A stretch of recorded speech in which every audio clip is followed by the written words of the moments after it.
Hey everyone. Last week, when I was reciting my classic DK Vine feature from 1999, Attention Hate-Filled Donkey Kong 64 Internet Critics, I referenced the legendary internet fan site RareNet. This turned out to be something of an anachronism, as apparently RareNet has been dead for years. I'd like to apologize to Dan and Trevor of RareNet for dragging their legacy through the mud. I'd also like to apologize to current Rare fan sites I've neglected to drag through the mud, like Rare Gamer, Rare Fandabase, Rare and Friends, and Digger T Rock Shrine. I promise that, in the future, I will initiate a false rivalry with all of you, and I will not rest until your broken and bleeding corpses lay crumpled beneath my jack-heeled boots. Thank you.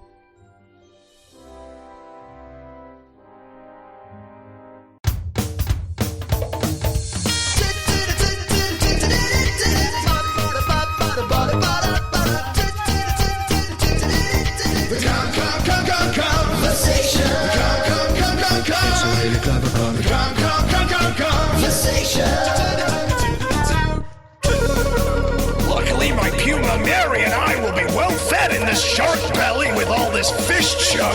If we could only get rid of the H in that word! Hello and welcome to the Kongversation. I'm Hyle Russell. This week, I'm joined by somebody who is not a DK Vine staffer. That's uncomfortable for me because I can't boss them around.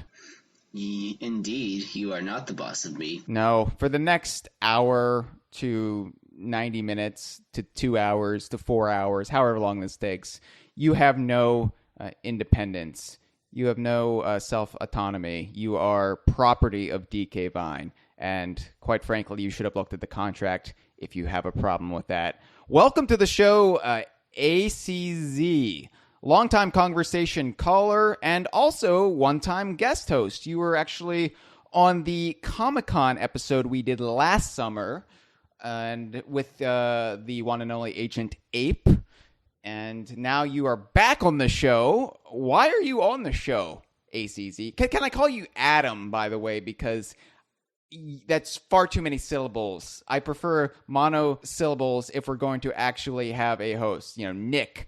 You got Matt, you got Chad. Well, I mean, I guess Cameron kind of ruins that, but Cameron, stop ruining things. I'm just gonna call you Cam from now on. It's easier. So I'm gonna call you actually Ad then, because Adam is far too long for me as well. But is it okay if I don't use the ACZ moniker? I know that's your identity, your secret identity, but eventually, Batman has to unmask to his friends and family, and now I think half of Gotham City knows Batman's identity. But is that all right with you? Yeah, that's completely fine. As for the reason I'm here, I'm not quite sure. I was thoroughly enjoying a rousing game of IDAR when all of a sudden two black men in suits came up behind me. And black men in suits. Yes, they came up behind me. The Nation of Islam? What? No. I'm thinking it is current Microsoft employees, but they bagged my head, and next thing I knew, I woke up. I was unconscious, and then I woke up here in the studio, which it's a lot colder than I remember. We're not going to do the ice puns. We are not. No. You know what?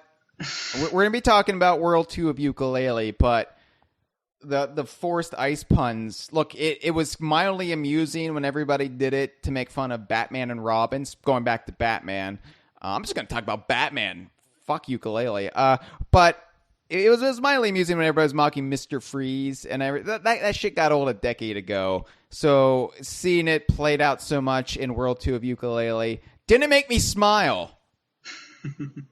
Well, I'm sorry about that, Hyle, but it is nice to see you.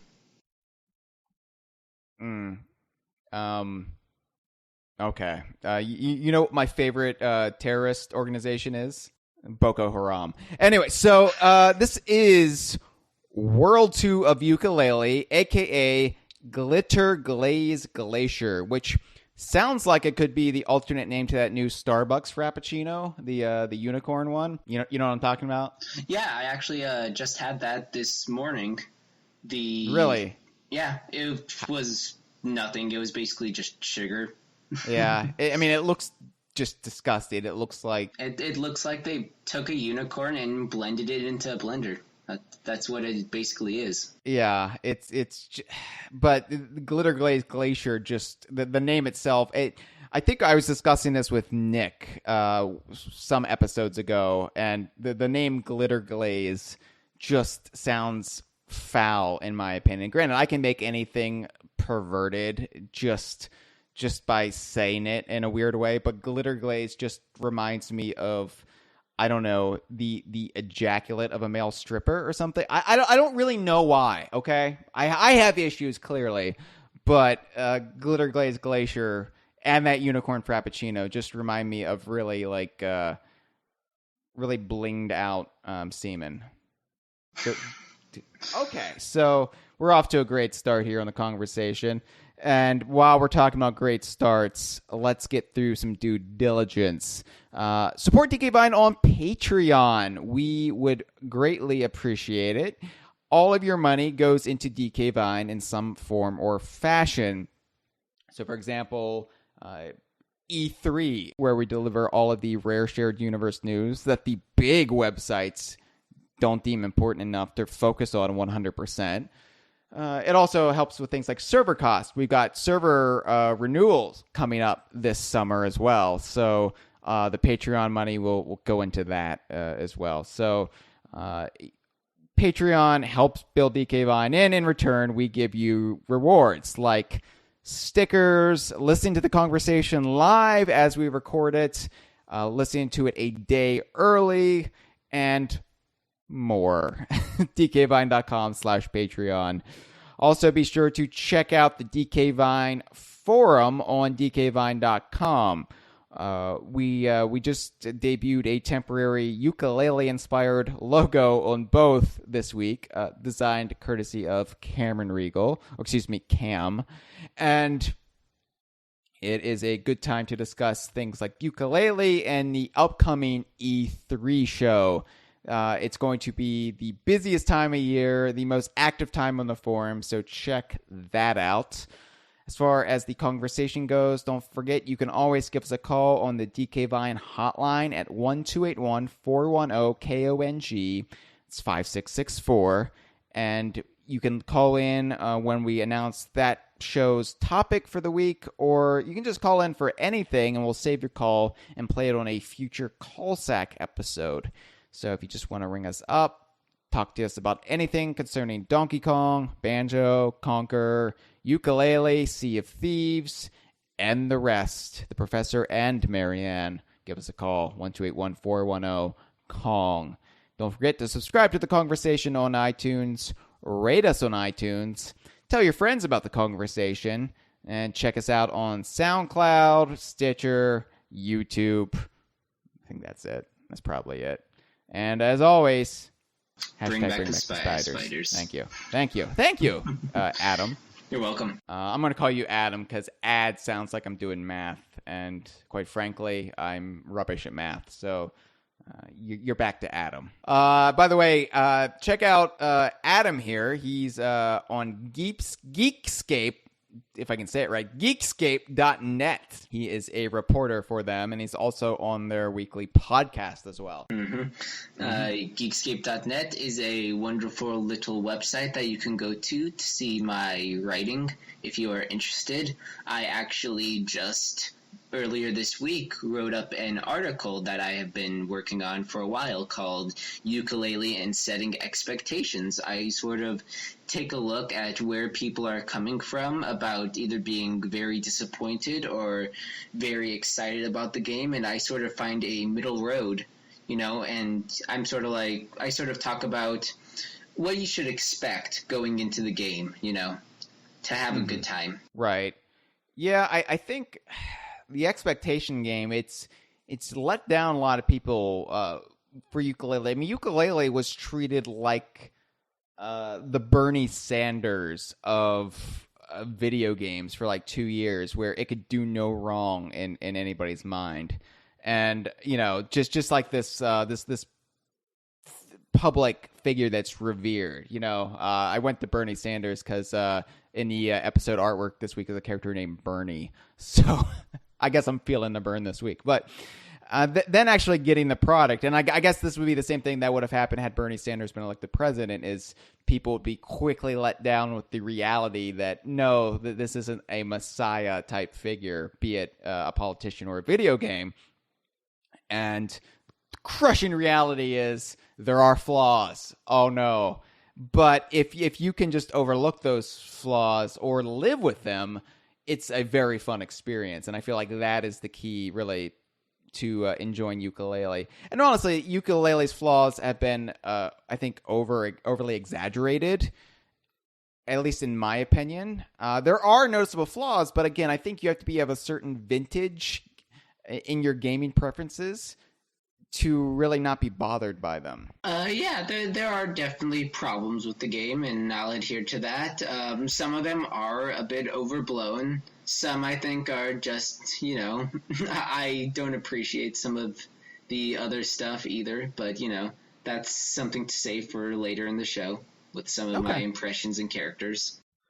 Yeah, I am eager to hear. They're not going to be first impressions for you, because you've already beat the game. You've 100%ed the game. So just to be clear to our listeners at home, this is going to be spoiler-free past World 2. So basically, there will be spoilers through all of World 2 and World 1, anything before that. But you don't have to worry about spoilers beyond that point. Right. So I will ask you, Adam, to not divulge anything past Glitterglaze Glacier, for not only the sake of our audience, but my own sake, because I am deliberately pacing myself with Yooka-Laylee. So I'm only basically keeping pace with how we're doing these conversations. So that way, the most recent experience in Yooka-Laylee is what we're talking about that week. It's not only helping me prolong the enjoyment with Yooka-Laylee, but also helping keep everything fresh in my mind as we discuss it. So yeah, don't spoil the game for me, Adam, or I swear to God, I will be very, very upset, and you know, I will retaliate in some disgusting way. I know, I'll pull a Jared Leto and mail you a used condom. Oh, that's good. I've actually needed one of those recently. I've been a used condom. Yeah, I've been very dry all of a sudden. So I thank you. I'm going to put glitter in it, too. I'm going to put glitter in it so it looks like a unicorn frappuccino. Oh, boy. No, my lips are completely sealed. You will not be hearing a peep of what I have to say beyond World 2. I was worried where you're going to go with that, because you just said you're dry, and then you're talking about your lips. I'm just like, look, I don't know if I want to send you a used condom anymore. Quite frankly, it's getting a little weird. You're a little bit too into it, and I was just trying to be a method podcast host, much like Jared Leto is a method actor. Well, you know, I have taken improv and acting classes, and I was just following along with the rule of yes. So you're going to yes add me to death. Great. Oh, yeah. Yes. All right. And let's get on with the show. See, when I talk about semen with Cameron, for example, he just gets quiet because of, so I'm used to just bullying people with my go-to gross out joke of talking about cum. So, oh, believe me, I have seen a lot more on the internet. It's just saying the word cum does not faze me at all. Yeah, that's good. That's good. You have to be tough as nails. No, I think it should be like the law that when you get on the internet, you have to see Goatsy, you have to watch Lemon Party, you have to watch Two Girls, One Cup. You know, you have to go through basically the boot camp of being online before you get to, you know, really experience it. Because quite frankly, if you get through any of that, then you're toughened up and you can handle pretty much anything on the internet. And I'll include the Kongversation in that list of horror shows. It's the scariest show you can find. So before we get to Glitterglaze Glacier, I do want to talk about... We're not going to be talking about Ivory Towers really so much in these episodes up until, I think, the last Yooka-Laylee discussion episode we broached, because I really wanted to tackle Ivory Towers as a whole and not really do fragments of it. But I think we would be remiss if we didn't discuss, before you get to the second world, you have to endure Dr. Quack's... I guess real purpose quiz in the game. Yeah. So the Yooka-Laylee version of the quiz show, which I was kind of surprised.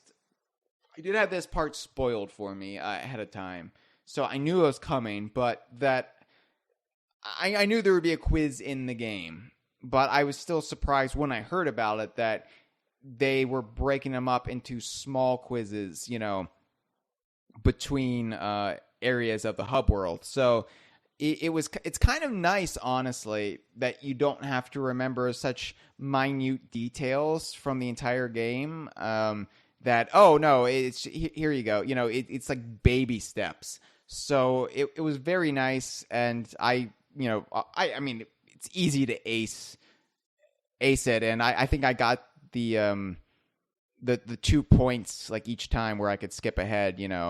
I don't think I ever got just one space ahead, so it was quite easy. But I love a good quiz show. I know people are having issues with this. Oh, the quizzes are terrible. Oh, but I like something that makes you pay attention to the game you're playing and makes you focus on the details, but also the lore of the game. And I feel like too many gamers just... I can see why speedrunners would have a problem with this, but I think that too many gamers do try to just rush through games nowadays, and they don't soak it in. And yes, I'm saying this as somebody who is taking their sweet-ass time with Yooka-Laylee, but I love the quizzes. I mean, what do you think?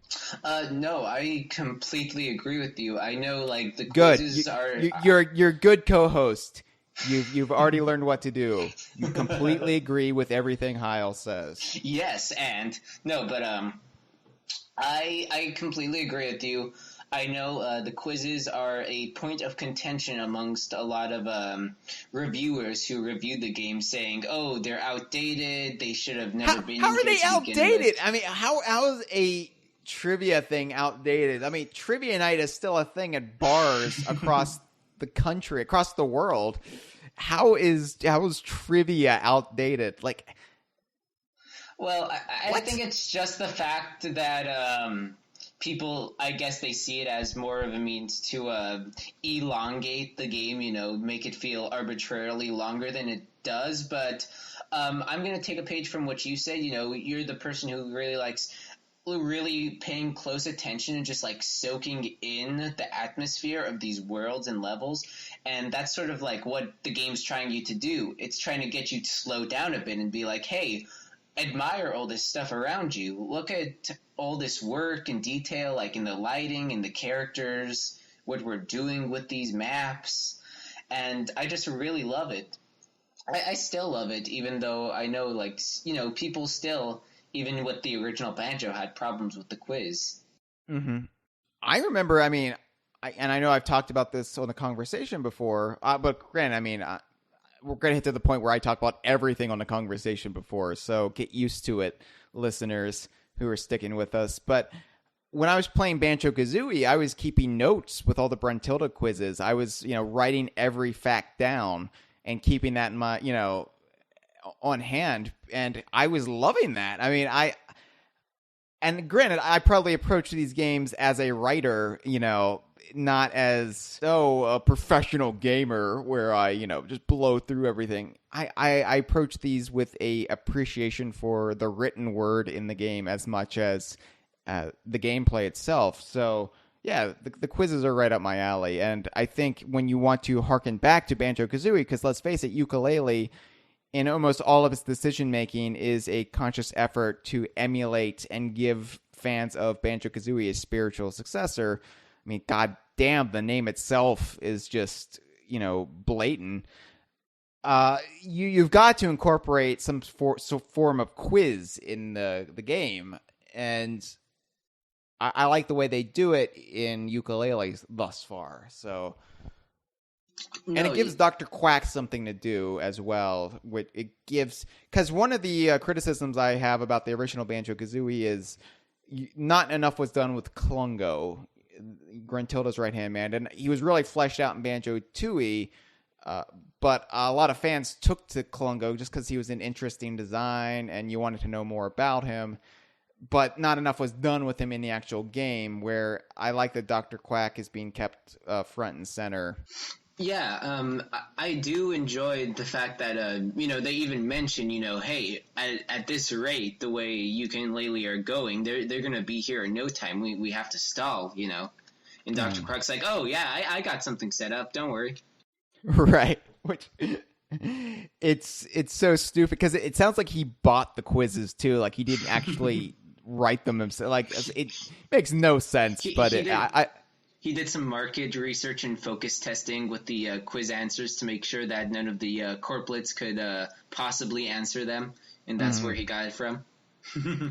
Speaking of the corporate aspect of the game, now we're not going to get into, again, spoilers past World 2, but the cutscene, when you entered the new part of the layer after leaving, the layer, Hivory Towers, after slipping into Banjo-Kazooie parlance there, after you left the lobby of Hivory Towers and you went to the next floor, you got a cutscene which is very reminiscent of Donkey Kong 64, where you would, every time you entered a new world, you would catch up with K. Rool.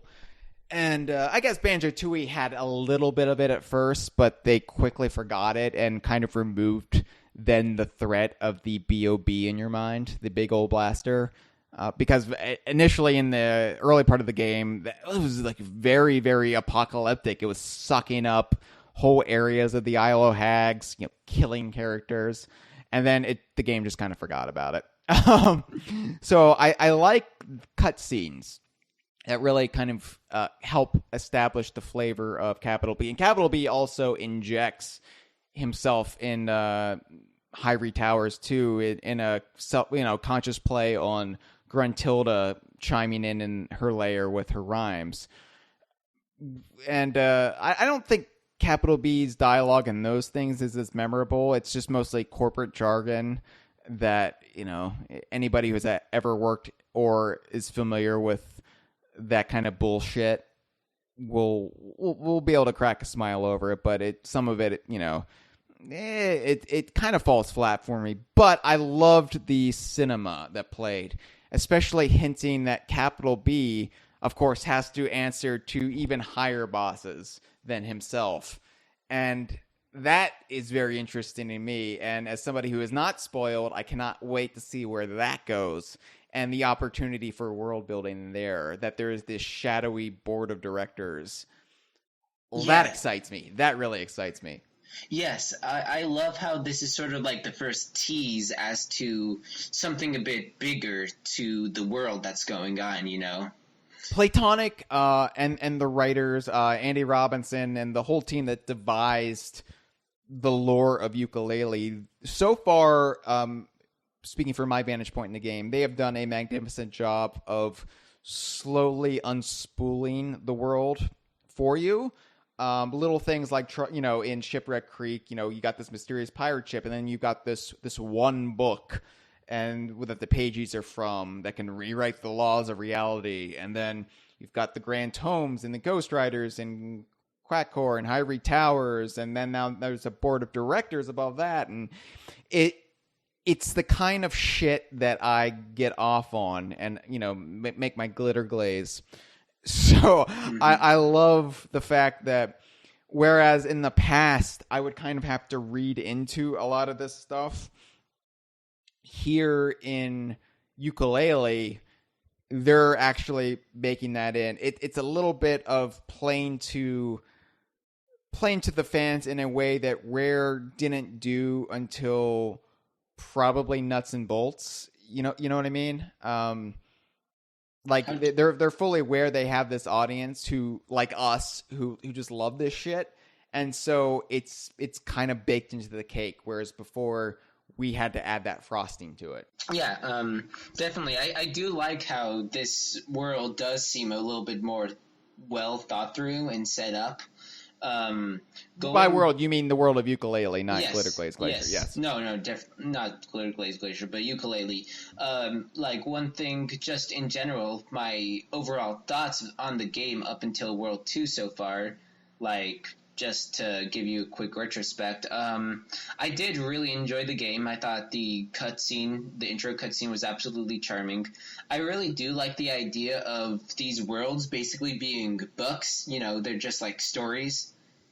It's so much more well thought out than whatever the fuck Banjo-Kazooie had going on, because that was like a weird mishmash of Mario 64's portraits, but not really the portraits, because they all had their own individual entrances, and why are they jigsaw pieces, and it was never really like, and they tried to retroactively, as I said last week, amend that with, oh, well, we've got this cult of the Jiggies and Master Jiggy Wiggy, and he is the one, and the Crystal Jiggy, but it never really coalesced in any. I mean, yeah, it works, but this whole thing about like the tomes and the one book and the Ghost Riders and Quills, it's all. I would say it's all tonally consistent. Except for the fact that Yooka and Laylee have nothing to do with it. They're just like, which is fine, you know. They don't have to really like the characters themselves really don't have. It doesn't have to play into them, you know. Like Banjo and Kazooie were named after musical instruments, so you had the musical notes, but that never really meshed with the Jiggy. So you kind of have to pick one or the other. So I like that everything that serves the plot is definitely of one, you know? Yeah, I very much like the cohesion in Yooka-Laylee, some of it, because, you know, Jiggy, puzzle pieces, music notes, they don't really fit together. It's like, you use the puzzle pieces to fit in the puzzles to open up the entrances, but that didn't really make sense. But with Yooka-Laylee, it's like, you know, you have the pages, which you use to either open up new books or expand them. You know, you're putting them back into the book. And quills, those are used to write the book, obviously.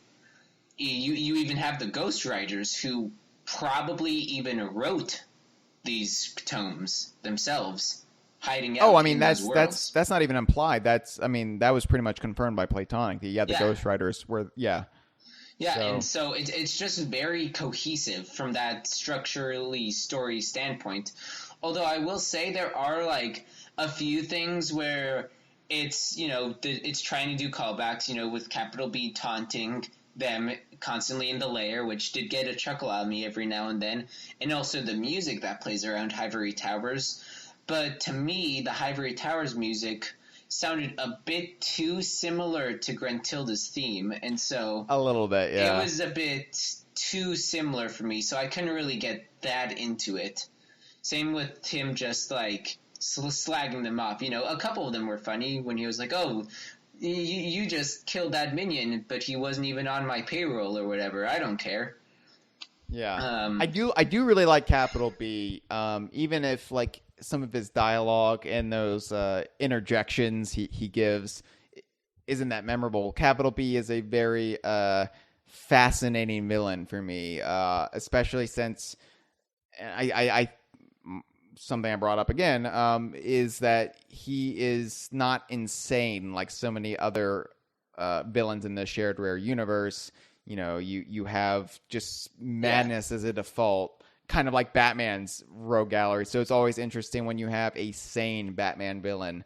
And Capital B is just a businessman, unethical, you know, but he also has apparently people he has to answer to, and that makes him a tad sympathetic because everybody has a boss. So I like that he's not just royalty or some like insane person or just this autonomous magic user who's gone mad with power. He is just this relatable Yeah, no, detestable schmuck. Yeah, and I think a lot of that has to do with his design. I mean, again, this is Steve Mails. He designed K. Rool. He designed Baron von Ghoul. He really knows what you put to make something like a villain menacing, and he did a really good job with Capital B. I really love his design. Like even the whole everybody was like, oh, he looks like Gru from Despicable Me, and I fucking hate the minions almost as much as I hate ice puns. But in the actual game, you don't really notice it. It's only just in the renders that it you have that similarity. But when he's actually animated, it's not really something that you notice or pick up on. It's like something that works in movement about him that doesn't really resemble that detestable Steve Carell voiced CGI abomination. Yeah, and I also noticed he has like a little hunch also when he's like walking. And like it's just like the small things like that, like his hunch and like just his sort of like waddling when he's walking alongside Dr. Quack is something I really do enjoy about that. Just to be so to speed things up, I enjoyed World 1. I thought maybe I enjoyed it. I thought it was really fun. Wasn't quite of a fan of the music either in the first world. I thought it was serviceable, but let's be fair though. You probably heard that music ad nauseum. Yes, it was basically for like the first 3 months of Yooka-Laylee. They were like, "Here's the only track we've done." You know, we were all sick of that song by the time we actually got. I was sick of it in the toy box. I was like, "All right, I got it." Can we like hear something else? I mean, yeah. Change the channel, please. But yeah, while I'm not a fan of Rextro or his mini games for that matter. No. Yes, I am one of those people. I wasn't that much of a fan of Rextro. Maybe he'll grow on me if I do a second playthrough, but I wasn't that enthused with him. Look, Rextro has won me over so much so that I am willing to say his name correctly now. Oh. Rextro 64us. Rextro 64us. What I did like about him is that I think Steve Burke did a little catchy tune. I always love going up and hearing the little theme he's done for Rextro. It always, so far at least, it always knocks me off guard because I'm just like, oh, what's happening? The music just changed. It's just like jar. Yeah, and there were some times where I can't really see Rextro or his arcade very well, and all of a sudden the tune will start coming in. I'm like, whoa, wait, where is he? There is a little bit of a disconnect though, because I think Rextro, he represents one era of gaming, but his arcades seem to be referencing something else, like 2 generations earlier than that. So it's like, yeah, Retro is a callback to the era that this team admires, had their glory days in, at least glory days as far as the public is concerned. But Rextro, then he's peddling games that seem to be, well, not really, because they're just kind of mini games. They're not really trying to be evocative of any certain arcade game, but the whole like music and vibe of his arcades, they're definitely an 80s kind of feeling to them. So yeah, with the bright neon signs and which I love. You know, come on, yeah. DK Vine, I love neon. It is some good neon, and I do appreciate the name Amazing Rextro Software Entertainment. That's glad they got good. an arse in there. Yeah, right. Got to get an arse in there. But yeah. Anyways, Kartos. I guess we can talk about Kartos a bit more later. But we'll talk about him since we have an opportunity to talk about him. Yeah. All I can say about Kartos, the best thing is that I really like David Wise's music. He did a bang up job. It sounds like Tropical Freeze music to me. Like every modern David Wise track, I'm thinking that sounds like it could be in Tropical Freeze. It's just like I love David Wise, and it's funny because like when I played Star Fox Adventures, I was like, oh man, this is like perfect music for a 3D Donkey Kong game. And unfortunately, David Wise, he's too ingrained as the Donkey Kong guy. You know, it's just. I'm like, oh yeah, it sounds like Donkey Kong music because that's what you think of when you hear David Wise. But That's the great thing about Yooka-Laylee. It's that it does feel like a rare, like, all-star band, you know? Yeah, and I mean, like, even Nintendo knows the power of David Wise. That's why they, again, asked him to do the music for Tropical Freeze, even when he wasn't able to do Returns. They knew that David Wise is something very crucial to the Donkey Kong formula, and that's why they brought him in. It is very nice, because I remember when Returns came out, I forget who, but it's somebody involved in Nintendo of Japan, I think, even said how much they regularly listen to the Donkey Kong Country soundtracks. Like, they have them on the songs on their iPod. And yeah, it's, and I think Retro also pushed Retro, not Rextro. I'm just crossing my wires here, but I think Retro also pushed to get David Wise involved with Tropical Freeze. But let's talk about Glitterglaze Glacier, because this was one of only 3 worlds that were known to people before the game came out. So, and I remember they rolled out the reveal for this sometime, I think, last summer. And Dean Wilson was the one who really directed the design of this world, because his daughter loves Frozen and was watching it on an endless loop, and he was inspired to do an ice world based on Frozen. Not based, or at least inspired by Frozen. Glitterglaze Glacier, the general aesthetic of the world, it's kind of a more magical ice world as a result than we've gotten in the past. Freeze's Peak was always kind of just a hybridization of all of these various winter elements. You had obviously Christmas and the holidays baked into that, but you also had just general winter stuff, like, oh, here's snowmen, here's evil snowmen, here's a walrus. And I love Freeze's Peak. That is still probably one of my favorite ice worlds ever, snow worlds, whatever, just because it, and I played Banjo-Kazooie in the summer. It came out in the summer of 98, so I associate it as a summer game. So Freeze's Peak always feels like this nice kind of refreshing break in the hot summer, and so I never really associated too much with winter, even though there's the entrance to the world is an advent calendar. But well, Hyle, there's another thing that you forgot that they really nail with the winter vibe, and that's that is the neglectful parents. That's true. Well, the neglectful parent. I mean, I don't know where Mrs. Boggy was, but oh, she was probably out somewhere just trying to buy some, trying to get that annual pass to Witchy World. She knew the kids loved it. She was trying to surprise them with a gift. Yeah. And again, I don't think Boggy was really supposed to be portrayed as too much of a deadbeat dad, but they really went that direction in Banjo-Tooie. They just kind of embraced it and be like, yeah, he masturbates to porn in the living room. Yeah, it's just terrible. It's like, hey, yeah, I've got my wife right here in this room. Hey, Banjo, you wanna watch with me and my wife? It's okay. The kids are downstairs. We're gonna whip out our dicks and jerk off in unison. It's what we do here in the Boggy household. Yeah, it's just gotta let out all that rage somehow. I can't maul anyone in this rated E for everyone game. But, so the next best family-friendly thing is masturbation, To be fair, it could have been worse. He could have been jerking it to Mr. Pants. He was watching Mr. Pants. At least he had the mindset to, no, I need to put in porn first to masturbate. Unless Mr. Pants is somehow part of the Bear Babes tape.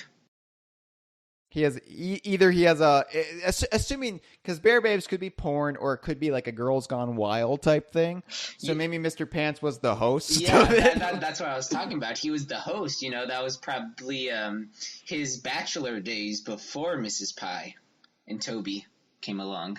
To be fair, though, he did impregnate Mrs. Pie. That was an affair too. So Mr. Pants is kind of a skeevy character in his own right. But the glorious thing about Mr. Pants is everybody loves him despite that. Like, Mr. Pants can do no wrong despite all of his moral transgressions. Yeah, it's just like, oh, you just can't stay mad at the guy. Look how happy he is. He just wants to make the world a better place. With his pants. They gave him a village. They gave him Pants Land in honor of him. So yeah, he's a superhero there. I mean, how can you hate a superhero? All right, back to Glitterglaze Glacier. Back to Glitterglaze Glacier. I love all the references to the subtle references to Mr. Pants and Yooka-Laylee. Yuka has this fascination with pants, apparently. So, they are definitely pants branded Y-fronts. Yeah, in that style. But and I mean, it's Mr. Pants established. He sells more than just the red Y fronts. He sells a rainbow of colors. Mm-hmm. But yeah. Freezy Peak is a great world. I love it. It's nice and dense and packed with all sorts of stuff to do. But I've got to be honest, I think I kind of dig Glitterglaze Glacier a little bit more. The thing I like about Freezy Peak is it's compact and easy to navigate. And granted, everybody's complaining about the worlds of Yuka not being laid out in an intelligent way, but I kind of disagree. It takes a while to figure out the layout of them, but once you figure it out, there are ways to get around that are very efficient. I don't really see too much problem. Like everyone was, tribal stack it's laid out wrong. It's laid out terribly. There's no intelligent game design here. I have no problem getting around in tribal stack, and eventually I had no trouble getting around in Glitterglaze Glacier. I really don't get the arguments here. Yeah, same for me. I didn't really have a trouble with any of those worlds. Like Tribal Stack, I feel like, yeah, you could have cut a couple corners. You could have shortened some things, made it a bit more compact. But as it is, it's nice. You know, there's mostly a challenge everywhere you go in order to earn a pagey or grab a couple quills or so. Yeah, but I mean, Glitterglaze isn't as... I don't know, there's an elegance to Freezy Peak that I think Glitterglaze lacks. I do like, though, that the world is set at night, which is another thing I liked about Freezy Peak. Just the kind of winter night aesthetic, rare and now platonic. They do that so well. It's one reason I love the majority of Diddy Kong Racing's snow tracks, because most of them are set at night. And I don't know, there's just something about a snow world at night that makes it more appealing than a snow world at day, at least in a 3D context. And it's one reason Hailfire Peaks was never a favorite world of mine in Banjo-Tooie. It was always a slog to me. As much as I love Tooie and I've come around on it, I still don't really care for Hailfire. I played through Banjo-Tooie about a year ago, I think, and I was pretty fine with it, you know. I sort of enjoyed it. I did feel like it was maybe a bit... They could have cut some areas in that place as well. It was a bit odd, but... No, one of the things I definitely enjoy about Glitterglaze Glacier is just how it looks. This is a very beautiful looking world, and I think what even adds to that is the composition for the world, which I absolutely love. I think this is the first track that I sort of fell in love with in the game, because it didn't remind me of Banjo-Kazooie. It actually reminded me of Viva Pinata instead.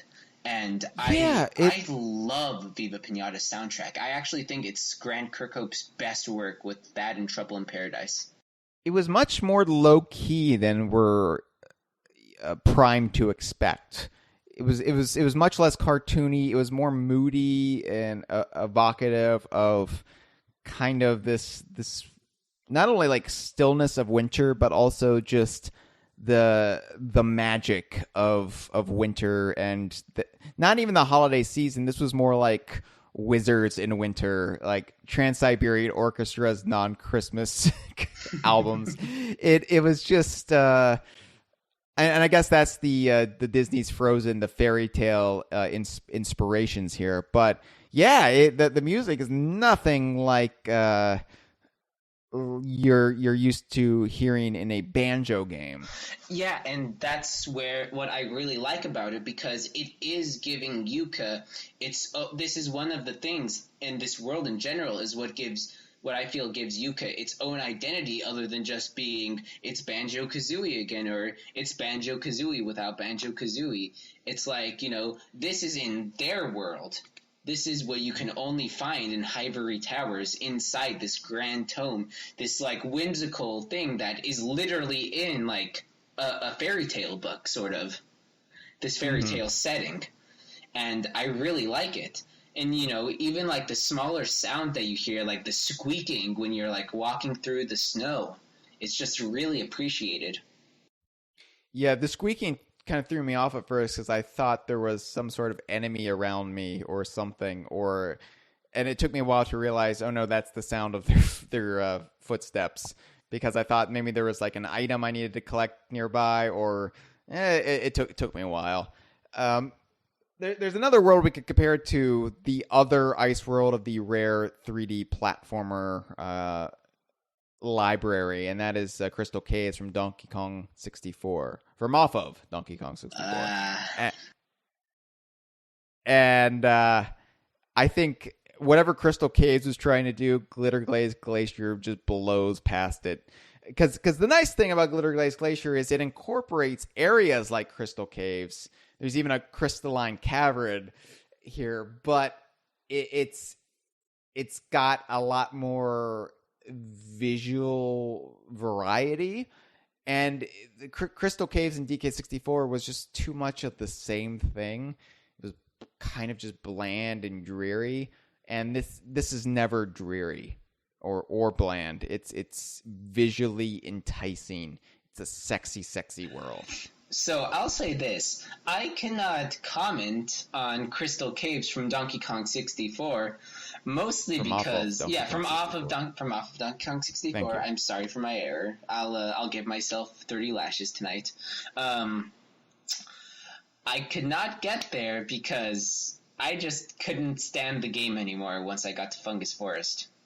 Have you never beaten Donkey Kong 64? I have not. I had to force my way to 100% Frantic Factory, and then I just felt like I was done once I got to Fungi Forest. I'm like, when's the first time you played DK64? First time I played DK64 was when it came out on Virtual Console, actually, for Wii U. To be fair, it's terrible trying to use that controller It wasn't necessarily the controller, it was just the game itself, because as you guys have said many times on the show, DK64 is a game that definitely does not hold up. Like, I can like honestly say, even with my mixed opinions on Yooka-Laylee, I would hold it high above DK64. Oh, absolutely. Look, because DK64 has come up in the last couple of weeks. I even, quoted my infamous feature I wrote as a teenager, Attention Hate-Filled Donkey Kong 64 Internet Critics, or whatever the fuck it was called. I don't really care. But, because my reception of Yooka-Laylee has been mostly positive. And my first impressions were very positive. And people were like, well, you made the same mistake with Donkey Kong 64. Look how that turned out. But it's night and day. Like, Yooka-Laylee is not Donkey Kong 64. And I think the difference with Donkey Kong 64 was it was a game I was waiting for 5 years when I was a kid. It was something I was like, it was my most anticipated game of all time. Yooka-Laylee, as much as I was looking forward to it, was not my most anticipated game of all time. And I was fully prepared for it to be bad, I didn't think there was any possibility it was going to be bad, but I was also ready to accept that possibility as well, because I had heard the mixed critical reception. You braced yourself. You're like, gonna brace myself. Maybe in the later worlds you'll start seeing like, maybe they had a little point with some of these later worlds, but that's not what we're talking about. And no, you can really tell that this is still some of the same team that actually did Donkey Kong 64, and some of those mistakes that were in DK64, they did learn. They did improve upon that stuff. But, I mean, there is nothing in this game that Donkey Kong 64 did so poorly. This is, granted, it is a massive collectathon, but it's also not the migraine-inducing just endurance slog that Donkey Kong 64 becomes. And there are nice compromises that are made to avoid that. I'm not swapping out Yooka-Laylee for another character just so I can open like a gated area. Just so I have to run all the way back to another tag barrel to swap them back in. Oh shit! There's a green banana over there. I have to get Chunky. I forgot that. Oh, I'll have to get it later. It's just at the very least, if you've got the moves, you can do it. So. And there's even a couple times where even if you don't have that move, there can sometimes be almost a secondary way around it if you look hard enough. Yeah, like in Tribal Stack Tropics with all the blowing things up near, I believe it was up near Kartos, where you had to, what the game provided to you was the slurp state, the cannonballs you could swallow and then become heavy and then walk through the blowing wind. But there is a way to get around that anyway if you just try hard enough. And so I like that, and I think that's a benefit of the game being developed in Unity, because there's just I feel like there's less restrictions placed on things as a result. So it's so long as you just try, you can get around things, and there's some things you absolutely cannot get around. But as far as just an exploration, you can climb most of the rocks that form the barriers in this game. And I will say sometimes it can be a bit weird, because sometimes you will be exploring and you'll just all of a sudden hit a wall and you'll be like, oh, okay, so that's the barrier. Didn't expect that. But it's Unity comes with both its ups and its downs, and that's one thing I will say that the Kazooie and Tooie did better. They felt more like they felt better, like they actually were a lot more contained, as where sometimes Yooka-Laylee will feel like very open, but then when you try to go into that area, you'll figure out, oh, there's a giant invisible wall there, so I can't go there. Okay. Mm-hmm. Yeah. But, it's I don't have an issue really with that. Granted, they're like, I hate invisible walls, but it's not really noticeable thus far in Yooka-Laylee, to a great extent, Yeah, but on the topic of the slurp state, let's actually talk about some of the two new moves that you learn here from Trouser. Yeah, so slurp state, which basically gives Yuka more powers through the tongue. It changes his body, so rather than having like powers like where he can like shoot projectiles out, it basically just makes him heavy, or if he consumes honey, it makes him sticky, or it makes him hot, So, yeah, the slurp state, it answered some questions for me, because I had no clue what those glowing cannonballs meant in Tribal Stack Tropics. And I was kind of, like, weirded out by it. I was like, what is this? Like, what are you?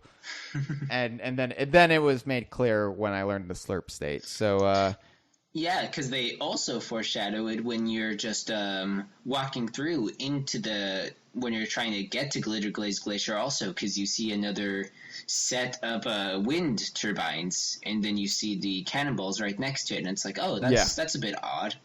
I wonder. And by the way, I like that they provided that to you, because one of the complaints was there's no shortcuts in Hyrule Towers. There's no like cauldron equivalent to get around, or jam jar silo. But no, there are clearly doors to provide easier passages to cut through the I almost said layer again, to cut through the tower. So that's weird, because the complaints I hear are that they try to do like shortcuts, but they end up being too confusing, which is also something I completely disagree with. I think Hyrule Towers is set up fine. I actually think it's relatively smaller than Gruntilda's lair. Yeah, I don't know. I feel like, again, it's just a lot of the criticisms coming from this game are people who are not familiar with 3D platformers, or they've weaned themselves off 3D platformers to the point where this kind of gameplay and game experience is just completely incomprehensible to them anymore. It's been a while. It's been a while since they've played a 3D platformer, since like even the Mario games sort of shied away from that for a very long time. And it's either that they never really actually explored most of the rare 3D platformers. Yeah. You also learn the Lizard Leap, which is the essentially double jump, I guess. It's the bouncy. You bounce on Yooka's tail, and then you bounce higher, and you learn the Yooka's flying ability, or basically hover glide ability, on the way to Glitterglaze Glacier in Hyrie Tower. So in concert with that, the Lizard Leap definitely helps you reach altitudes much easier than you could before. Yeah, definitely. And let's see, what else do we got here? Yeah, so the Lizard Leap is sort of like the flip-flap from Kazooie, right? Where you sort of just duck and get a nice little boost of air before doing a double jump. And yeah, those actually do end up coming in handy, so you can go back to later worlds or future worlds. And I actually really like the slurp state. I kind of wish it was used a bit more instead of in some specific situations, but I thought it was cool all the less. And we even see some before we get into the expanded territory, we get some familiar characters from the previous world who make an appearance, don't we? Yeah, so this was kind of surprising to me because, I knew like Dr. Puzz, I knew Rextro, I knew Trouser, and Kartos would be in each world, but I wasn't expecting to see like characters like Planker again, or Clara again. Clara. I can never... Which is it? Well, I want to say it's kind of like supposed to be a sort of like a pun on like the clanking of bones, maybe. But I'm not sure, so I just call her Clara. Clara, okay. But I was very surprised, especially Clara, because I figured she was just exclusive to Tribal Stack Tropics, given the nature of her character. But it wasn't just Clara; it was her the pot she was being boiled in before, which I believe, according to Yooka-Laylee wiki, it's called Potty Mouth, and I'm sure maybe Platonic did reveal. I trust them. I trust this not to be just a bear situation. I have more faith in Yooka-Laylee wiki because we're friendly with some of the people who basically shore that place up, like Evan Lynn, musical Shy Guy. So I'm fine with Yooka-Laylee wiki as a resource. But so I'm going to go with Potty Mouth. I trust you. Guys. Well, just wait until you find out that Platonic actually meant for it to be pot. I reject bear in any iteration it arrives to me at. You hear that, Chris Alcock? I'm not going to make bear work in my fevered brain. Banjo's father, my ass. So, do you assume that Glitterglaze Glacier is actually where Ptomley von Ghoul lives in his giant castle? Don't you start. Dude, don't you start. I swear to God. I can still boot you off the show and get Mitchell on here ASAP. Anyways, yeah, I find Claire to be a charming character, She's got a real spirit of adventure. She's constantly talking about how she's looking for things and hunting, always on the hunt with Potty Mouth. She's essentially a Saberman type for the Platonic games, except she's a Saberman who really fucked up and got her skin boiled off. And what I like about Clara is that she formed a weird friendship with Potty Mouth. Because I assume they first met when she was boiled in Tribal Stack Tropics, and you would think they would have an antagonistic relationship, but no, they're actually she's actually best friends with this pot she was boiled in, and now the pot has come along with her as her partner on these journeys. Yeah, and I actually really like the parallel they set up, because you're in the first world, you're sort of saving her from the pot, and in World 2, you're trying to save the pot because... At her request. Yeah, at her request, because the little mini corplet snowmen are trying to cook inside Potty Mouth, and he is just not having that. He is not too happy at all. So I liked seeing Clara again, but Planker didn't really work for me here, because why is this signpost fit into two locations? Fine, whatever. I will say, I kind of chuckle at the running gag of Planker, mostly because so far both times you meet him, he sort of forgets who you are. So he's like, oh, you guys are the trash collectors here in the first world. And then he's like, oh, you guys are the sculptors I hired. You guys better get to work. So he's like constantly accidentally not recognizing you each time you see him. It's a standard cartoon trope, but also a running trope in rare games where particular species don't recognize or can't differentiate people of other species. It's kind of a slight transgressive kind of humor at, people of different races can't tell each other apart kind of thing. So I like that a sign, an anthropomorphic sign, cannot tell a lizard and a bat apart from other. But to be fair, could you tell if you were to encounter a lizard or a bat in the wild, could you tell one apart from another? No, probably not. So it does work for me. And I guess Planker, he's kind of like Birdie from Off of Conquer. He's kind of pounded into the ground, but he can still dislodge himself and go from area to area. Well, if he so desires. You see, that's sort of my problem with Planker. I'm all down for everything that we just talked about, but at least with the Birdie, it kind of makes sense because he's not completely in the ground, and also he sort of has hands, so he can sort of have a force and hop. But with Planker, he literally is just a sign, and so how is he also getting into all of these tomes? He somehow sways himself back and forth and is able to free himself from the ground. He falls over, and then he uses his eyes. He blinks furiously, and he can slowly move across Hyrie Towers. That's my personal fan. And somehow he's still faster than Yooka-Laylee. Well, he's faster than I am, I'm sure. Even Planker has gotten 100% at this point.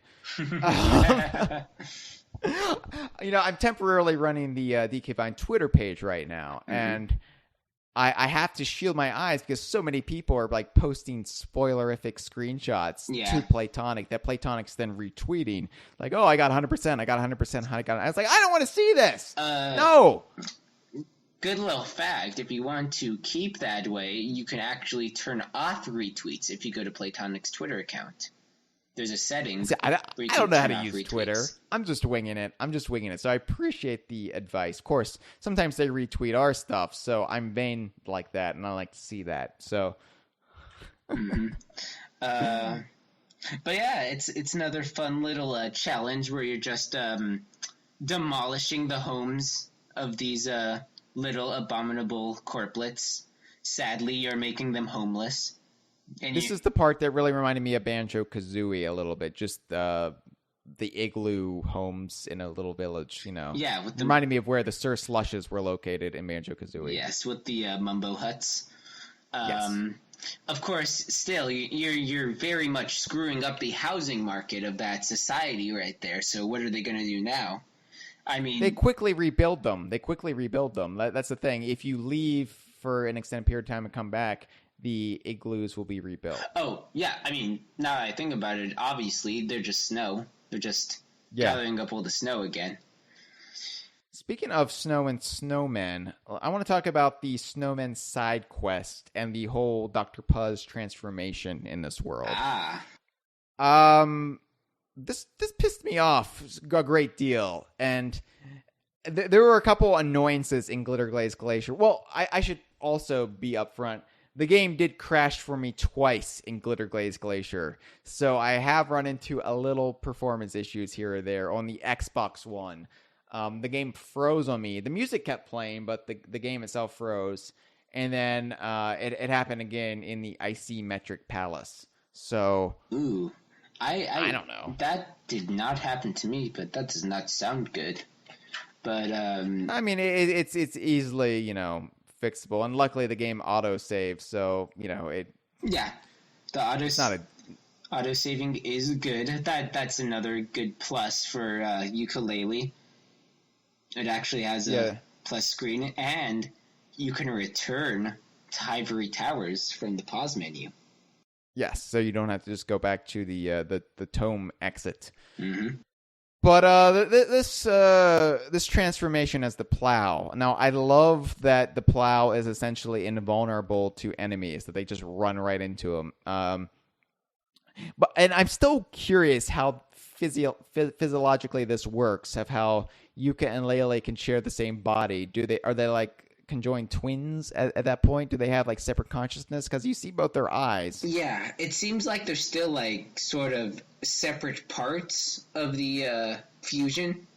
Like, it seems like Platonic usually makes it clear during the fusion, like which part is Yooka and which part's Laylee. They're still sort of like different parts, and that's how they're conjoined. Like Yooka's sort of the plant, and then Laylee's like the tip inside. Just the tip. Yeah, just the tip. And yeah, I guess Yooka is the one who's actually doing the movement, and Laylee's just involved, there for the ride, but still independent. Whereas Banjo games, they always just kind of ignored Kazooie in the transformation, and you just assumed Kazooie was still in the backpack, but you never really saw her, except the Dragon Kazooie transformation, obviously, which is why that was such a big deal. But the Plow, just there should have been a reverse on the Plow. Yeah. Oh my god. It was so hard, and I would always fall into the goddamn water and revert back. Yeah. To Yooka-Laylee. And this whole snowman side quest, trying to find the piles, took me a while to figure out what the hell I was supposed to do with the Plow, because I was like ramming things left and right in the initial area where I turned into the Plow. Could not figure out what I was supposed to do. And it was only when I drove through to see if I could drive through Crystalline Cave. We're going to be going into the individual locations here in just a few minutes. But I drove into the entrance to Crystalline Cave, and I was surprised that I was still able to be the Plow, and eventually found a snow pile, and I rammed it, and there was a snowman hat, and then I realized, okay, this is all connected. These snowmen that are all missing their hats, and the Plow, it's all part of the same quest. But it took me a while to figure that out. But the what really irritated me, though, was just not being able to reverse with the Plow. It was so hard, and you would just go. It wouldn't be a problem if it didn't require you to traverse such narrow pathways. And if you go too far forward, you're stuck. Yeah, I'll definitely agree. I love this world, and I do enjoy the game, but I will say I feel like the transformations have been a disappointing thing in this game so far, because I feel like with Banjo-Kazooie, while there's like multiple avenues that open up once you transform, it seems like with Yooka-Laylee, it's only like for a very specific thing that you do. It's tied to a single page. Yeah. Pretty much. It's usually tied to something very specific, and I feel like, they sort of left these transformations in here because they're like, oh, well, Banjo-Kazooie had transformations, Yooka-Laylee needs to have transformations, and weirdly enough, I actually think the game would have been better off even if they didn't have the transformations. Don't get me wrong, I'm fine with Dr. Puzz because we get Royston in tow. Yeah, no, I love Dr. Puzz. She's a fun character. What it reminds me of are the animal buddies in Donkey Kong 64. It felt like we had to have this in here because of tradition, even though we don't really want to do too much with it. It's kind of a nuisance it's when nostalgia hinders the game, and Yeah. it wouldn't be a problem if you didn't have to go through all the trouble of finding the Molly cool, and then the fact that it's all tied into a single pagey makes it one of the most involved pages in a world. And yeah, I mean, granted, maybe that circumstance changes. You would know more than I would, but as far as the first two worlds go, yeah.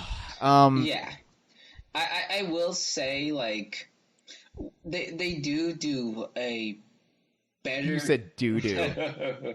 They do in fact have a slightly better thing in one of the worlds. I will not name the world, but yeah, I didn't like how the Snowplow controlled. It was a bit too slippery and fast for this this world that at some points had you doing very precise platforming as a giant snowplow in order to get yes. to some of these piles.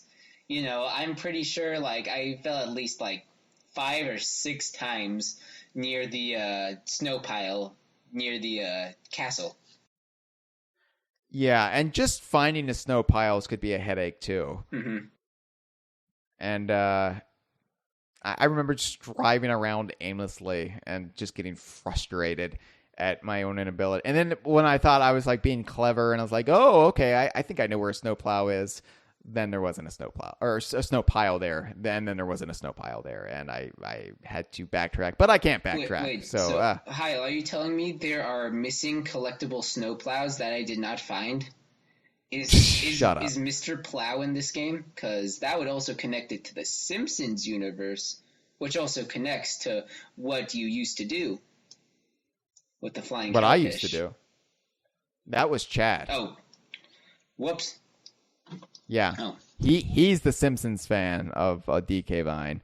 I mean, I like the good seasons of The Simpsons, but I've never been hardcore. That's never been my real thing. Yeah, you know, So. it's like the first 10 seasons of The Simpsons were good, and then they sort of started.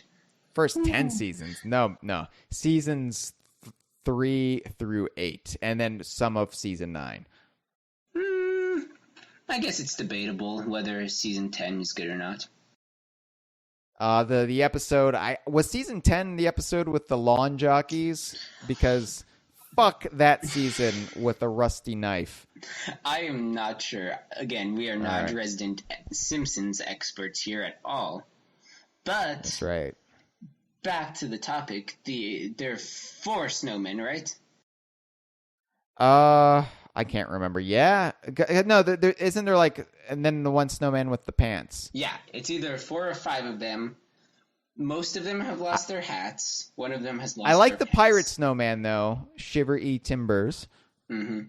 He was, you know, it's another pirate reference, which it's like, you can tell this is another, like, section of the Rare team. They're just, like, filling these games still chock full of pirates, you know? I mean, Greg Mails outed himself as the reason so many Rare games have pirates and pirate references, but, you know, Steve Mails, you know, his brother, I'm sure they both have an affinity for it. It runs in the blood. And I'm sure, you know, a lot of people at Playtonic became pirate fans after their time at Rare. So, Yeah, you know, they probably had a weekly Goonie sessions where they just watched the film for like an hour each week. It is infectious. I mean, the whole reason I'm a fan of pirates is Greg Mails and Donkey Kong Country 2. So, you know, it definitely, like, I as I've, again, relayed on the show in the past, I was never a big pirate fan growing up until DKC2. And then that game kind of showed me why pirates were awesome. And, I mean, granted, that game was heavily inspired by Monkey Island, but I didn't get into Monkey Island beforehand, so DKC2 was my Pirate 101, essentially. Yeah. Was there anything else you wanted to talk about the snowman? There's a cowboy snowman. There's a witch snowman who's obviously inspired by Gruntilda. There's the posh Jones snowman type. with the... What's that? The Indiana Jones type one with the... Was there an Indiana Jones one? Yeah, he sort of had like the whip and everything. I thought that was a cowboy. Oh, I thought he... Okay, so it's either he was a cowboy or he was some sort of Indiana Jones type snowman. I thought he was a cowboy because they seem to be going for some pretty broad stereotypes: pirate, cowboy, witch, and then there was a posh snowman with the monocle, and of course the nudist. Then the nudist, yeah. So, this one kind of it felt like this was like an hour to get one pagey, and it was like I thought the snowmen were charming, but other than that, the side quest was a little tedious. Wait, the way to do it was traverse the world as Yooka-Laylee and make a notation of where each snow pile was and each snowman was before you turn into the goddamn plow. Yeah, and then it's like, now you have to actually get onto that section with the plow. Good luck. Yuck, yuck. Yeah. Oh, God. Yeah. So anyway, let's talk about some of the actual physical locations in Glitterglaze Glacier, because it is divided up, even more so than Tribal Stack is. It's divided up into areas. And the first area that you see, I got into Crystalline Cave immediately because I didn't have the move to like hop up there. Because there's a ledge right when you enter Glitterglaze, and on your right hand side, and you have to use. I think you're supposed to use the lizard leap to get up there. But what I did was I just jumped into a torch and in pain got bounced up onto the ledge. I was like, all right. So I went in and I went down the ice slide, and there's the power extender on the one side of it, and then you go down into Crystalline Cave, which I appreciate. Again, if it's a play on Crystal Caves or Crystal Cavern, which was going to be a Banjo-Kazooie world, I believe. Crystal Caverns. Something probably having to do with the ice key. So I like that, and we got another variation on that term, Crystalline Cave here. And this is a nice, quaint little area, but goddamn, do the googly eyes pound your ass in this world. That is something I actually is sort of a great segue to bring up, and that's like one of the main enemies in here, and it is a set of googly eyes. And this actually, I think you were talking about this on Facebook or Twitter, but these googly eyes are actually sort of explain a lot of things about the DKU. With how some like inanimate objects have eyes and some don't, like Mr. Jiggy. Well, it explains why so many inanimate objects are sentient beings. Why they spread so far and wide. Like in Granny's lair, you can kind of say, okay, a lot of these inanimate objects are alive because Gruntilda made them alive. Like Gruntilda is the type where she would want her commode to be a living, breathing creature because she would probably take great perverse joy in taking a shit in its mouth. Yes, but she dabbles in black magic. In like Conquer, Willow Woods, it was never quite clear why, like, say, cogs were alive or why, stuff like that. Or the money. Why farm equipment is alive. And, with the DK Vine explanation, as I've said before, that's my go-to refrain on this episode. I've already said this before. Taj, that made things alive. He was a lonely genie on the island when he ran things, and he made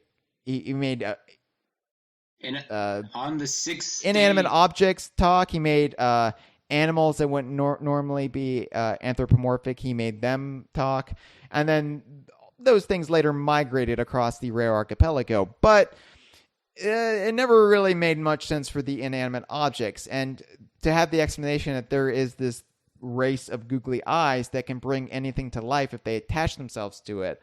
Well, boy, we're in business now. Well, like that actually makes a lot of sense. Well, Hyle, it's common in the DKU Bible that on the sixth day of Timber's Island, Tosh created the pair of googly eyes. And then on the seventh day, he rested. Yeah, of course, he rested. For 50 years. So, yeah, I mean, and granted, the googly eyes are antagonists in this game, but I would I'm okay with the idea that they're not all antagonists. These googly eyes seem to be in the employ of capital B, but I'm sure there are nice googly eyes out there. And I think after a while, the googly eyes attach themselves to an item, and they then become a new entity if enough time passes, so you can't dislodge those googly eyes from the object at hand. They become one in the same. Yeah, and then they develop unique identities, like George I Ice Cube. like I said on Facebook, George and Mildred Ice Cube. Yeah, so or Frankie the pitchfork. But the googly eyes are everywhere. Like they appear briefly in Tribal Stack Tropics, but here they're everywhere, and they just relentlessly attack you at the most inopportune times. Which I love them. I love them as characters, but between them and the corporate drones, the bees, I was getting hammered at times, and those fucking bees, man. I don't. You know a thing or two about getting hammered because of your Donkey Konga 2 play sessions. Yeah, that is true. I thought you were gonna bring up like alcoholism or something, but we'll go with Donkey Konga 2. Yeah. Anyway, the enemies were a lot more brutal. Like I don't. The normal corplets never give me any problems. I like that the corplets change with each world. I like that they were kind of like mumbo jumbo-esque tribal creatures in Tribal Stack, and here they're just abominable snowmen types. I like that variety, but they're still recognizably the same creatures. Let's talk about the Gloomy Gem Grotto. So, well, Crystalline Cave I want to talk about real quick because I liked the little game you had to play memorizing the crystal pattern. It's very much kind of it wasn't quite a game of Simon like the Banana Bird Caves in DKC3 because there was only like one set pattern and it didn't involve like dun dun dun dun. But I guess it was like the Banana Bird Caves actually. Yeah, no, I forgot about that for a second. I actually enjoyed that. I thought it made a great use of the sonar ability for Laylee. It's like you're just one by one, you're uncovering them with the sonar ability. I thought that was really cool. My problem with the sonar ability is I always forget it's there because you only use it to uncover things. And so Yes. I'm always trying to use like more physical attacks, and I'm like, oh wait, there's that sonar thing. Yeah, So- that is one thing I'll also agree with you. Like, when I saw the crystal stuff with that, I didn't think to use the sonar. Instead, I was trying everything else. I was trying the ice plant over there. I was trying stomping on them, tail whipping it, so many stuff. And then I kept forgetting that Trouser said, the sonar reveals hidden secrets. And so I'm like, oh, okay, I have to use it on the ice. Right. But, I think that just the sonar thing is new to the repertoire. It doesn't really have analog in Banjo-Kazooie, so it's easy for me to forget that it's there. Yeah. So I don't really like fault the game so much for that. But sometimes it's, like I forget, like I guess things that glow green tell you use the sonar, but I don't know. It took me a while to figure that out. Anyway.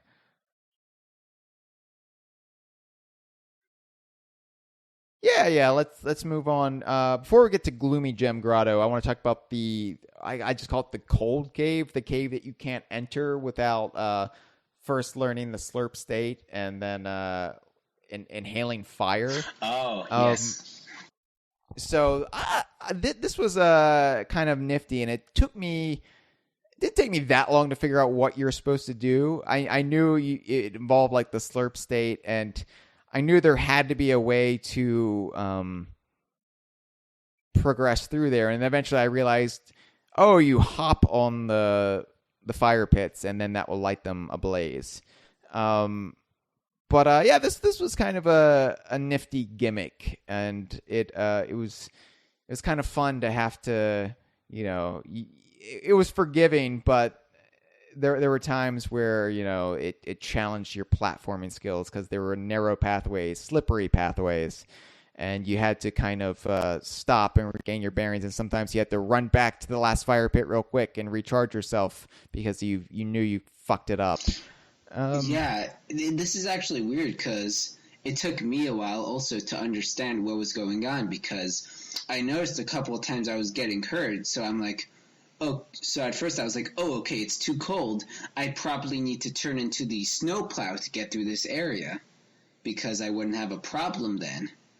But then, of course, later on I realized, oh, okay, so the fire's here. I actually have to, like, I think I actually got this, like, by complete accident when I, like, inhaled the fire, and I noticed, like, the lonely little kindling during, like, the little walk. So I tried it. I'm like, oh, okay, so that's what I have to do. You just have to heat yourself up and make sure you're sort of carrying the fire. And, it was actually a little bit, you had to rack your brain for a little bit there. And I thought that was really interesting. Yooka-Laylee is definitely a game that keeps you on your toes more so than Vintage Banjo. In that Vintage Banjo, you're taught the rules of how the game works early on, and there's usually little variations from it, and it doesn't deviate from it too much. Yooka-Laylee, it's constantly kind of changing things up, and you're kind of having to experiment and try new things, and it's a little bit more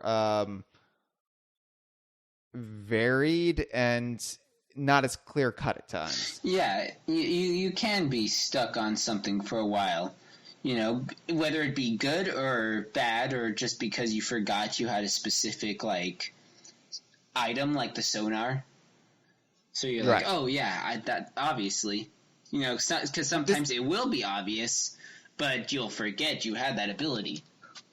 This is a game that definitely encourages you to try new things with it. And I think that's kind of for the hardcore Rare fans who are having issues with it. I think that might be one of the problems too. It's that everything is not as cut and dry as it has been in past games. Even Donkey Kong 64, for all of its faults, you always knew what you're supposed to do, and it was in a very tedious way. You knew what you're supposed to do.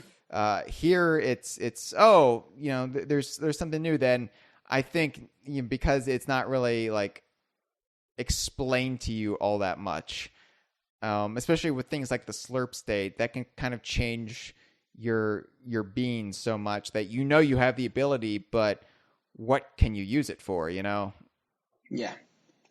And so it's not really a fault of the game. I can see why people would find fault with it, and I kind of like it, even though it can be a little intimidating and make me feel a little foolish at times.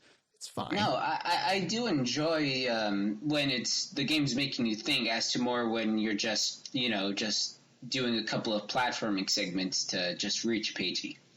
I definitely like the more methodical puzzle approach to it, because it, again, makes it feel a bit different from Banjo. Because Banjo is still a bit more action-focused, where you have to do specific things and they're pretty much laid out for what you have to do.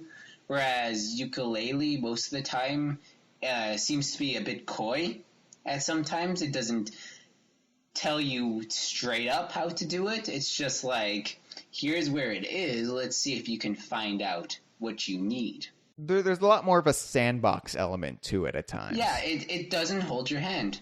And that's another thing I noticed, because people were complaining, well, it doesn't tell me what I need for this area, so I'll be stuck on this for a long time. It's like, if you're stuck on it, just move on to something else and come back later. You'll eventually figure it out. Yeah. The possibility is you don't have that move yet, or... It puts a lot of faith in the player to know that, for them to think like, oh, okay, I obviously need to come back here because I'm not ready yet. Yeah, and it's a new kind of way of playing these games, and I admit it gave me some headaches in Tribal Stack Tropics, and but Glitterglaze Glacier, I'm kind of digging it. I'm kind of like getting okay. I'm okay with this. It's making me feel like a kid again where I wasn't like so good at games, and I like that feeling. I like that feeling of, and that little victorious feeling you get when you figure something out and you've got that pagey. And I always go for the celebratory dance moves with Yooka-Laylee. I don't know if you bother doing that, but it feels good to have that little victory dance when you press the pad, you know? Yeah, it's fun. And another thing is that, you know, this is partially borrowed from Banjo-Tooie, where, you know, you have to come back to the world later on because you're just not equipped yet, you know? Right. And that's when... You've got, like, somebody like me who loves linear progression and is a completionist and is weary to move on before I get everything. Yeah. I've learned to let that go with Yooka-Laylee. I was like, okay, no, it's clear to me that's not the way to play this game. Yeah, that's the exact same thing with me. I'm that person who is like, I am not leaving this until I, like, 100%, 3 stars, whatever, until I perfect this level. And what Banjo-Tooie and Yooka-Laylee tell you is, like, it's okay to leave. It's okay to go do something different. We encourage you to go do something different, you know? Mm-hmm. We encourage you to come back later and explore more, so then you'll be better equipped. You know, again, take your time. Don't soak it all in at once. Soak it all in at once. No, don't soak it all in at once. Okay. Got a bit of... Are your lips dry? Do you need to soak your lips in something? Yeah, do you still have that condom? Let's talk about Gloomy Gem Grotto. Okay. Yes, I love Gloomy Gem Grotto. Holy shit. This is probably my favorite area in the game thus far. This is the kind of place that I just marvel in, and I could just spend time in just staring at it. It's gorgeous. Yeah, I really like this. And the thing is, you basically get here by going underwater. You're basically swimming around underwater, and you find a little entrance. And so, yeah, by coincidence, you're like, okay, let's check this out. What's in here? Maybe like a little cave. And it's like, no, it's this giant underground gem grotto that you're basically having to traverse in the dark, unless you use the slurp state to illuminate Yooka with the fireflies. Yeah. Oh, they're fireflies. Okay. Well, that's what I guess thought they are. I don't know. For some reason, I just thought they were like a bag of gemstones. I guess fireflies makes a lot more sense. But yeah, I like that it's kind of like a play on the traditional, like, Donkey Kong, Squawks Shaft, Glimmer's Galleon, Floodlight Fish kind of area. And except this time the illumination comes from the main characters themselves, or one of the main characters.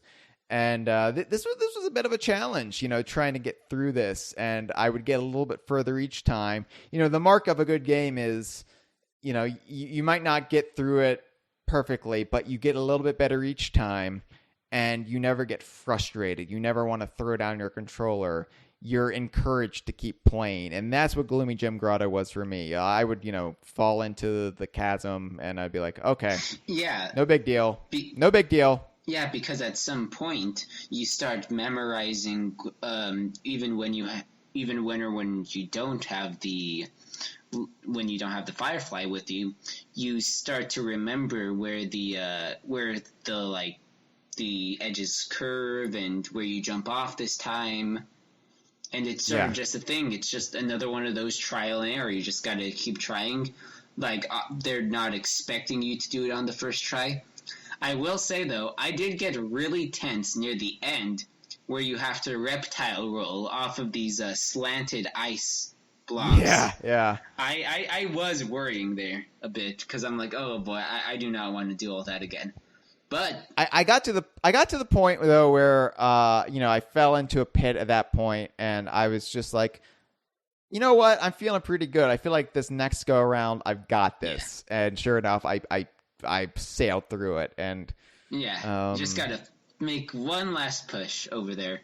But also one thing to note is that I don't know if you found it, but the Gloomy Gem Grotto is also where you find the second pirate treasure. I had not found it, but I figured it was there because it just... I knew playing through it, I was like, I bet the pirate treasure is here because it just seems like the kind of dickish place to hide it. Yeah, you'd hide it in a pitch black cavern where you can barely see anything. So I'm not going to ask you where it is but I figured I was going to go back and explore it anyway because I have not gotten a pirate treasure yet, but that helps. Thanks. But I just love the aesthetic of Gloomy Gem Grotto. I love just the darkness and the glowing gems. It just appeals to something like deep within inside me. I can't really describe it, but it's just this ethereal kind of sense of I love it. I don't know. I can't even describe it. It's like, I don't know. It's the part of me that's like Stevie Nicks from off of Fleetwood Mac. I love crystals and gems. The thing is, I also think this is another great reason, another great area where the music comes in really effectively. Because I feel like if it was supposed to be like something more banjo-y music, like Freeze Easy Peak or whatever, I feel like it would be a bit more tense because it would be high energy. And that's not what this world is about. This world is more about, taking your time with things, going a little bit slower than you usually would. This is a world that requires Donkey Kong-esque music more than anything. Yeah, and that's why I, again, really appreciated the change in music for this level and why I really enjoy it. I've always enjoyed those more calming, Viva Pinata, just chill soundtracks for that. Right. And it just well, let's talk about the expansion when you expand the tome. And this was kind of surprising to me because look, I knew there were the keyholes, the locks that you clearly had to use an ice key for, but I was surprised that all the expansion did was give you the ice keys, and that's essentially like the world didn't like build on itself like Tribal Stack Tropics did. It just essentially unlocked doors for you. That was at first it was a bit of a letdown, but even Laylee kind of lampshaded it like, yeah, this is less impressive than the one before. But I also kind of like it that the expansions don't have to be one thing or the other. They can be... They come in different forms, and that's fine with me. I like the little... Looking on the bright side. I like the little quip about them being like, oh, what the hell? We wasted our pages on this just for a key? God. Yeah. But I love the callback to the ice keys, though. I do like the ice fantastic. key. And I will say, I don't think I would actually say ice keys, even though I think they said keys. I would actually... They called them ice key. Yeah. They said ice key flat out. I would say that it's still one ice key that opens multiple parts. And, I may even go as far as to say this might be the same ice key that still opens up these different things, because even in Kazooie and Tooie, that same ice key is used for different things. The only thing is... There's two ice keys here, and they're both visible at different points at the same time. Okay. So because from what I remember, the ice key comes out, it unlocks something, and then it disappears. So what I thought is that it doesn't disappear until you walk up to the you have to interact with it. Oh, okay then. Yeah, sorry. Okay. See, this is why I'm taking my time and I'm not playing these worlds up until right before I record the conversation. So this important, vital information stays within my head. Just remind me at the end of the show. I'll just tack another 30 lashes onto my punishment for the end. It's okay. I will make you do a correction at the end of the episode where you have to apologize for all of your sins. All right, so you unlock Icy Metric Palace. It's a very clever pun, and probably the only ice pun in the world that worked for me. But Icy Metric Palace, was weird. You want to describe it to the nice people at home? Yes. Icy Metric Palace is basically Night Lore, but in a modern sense.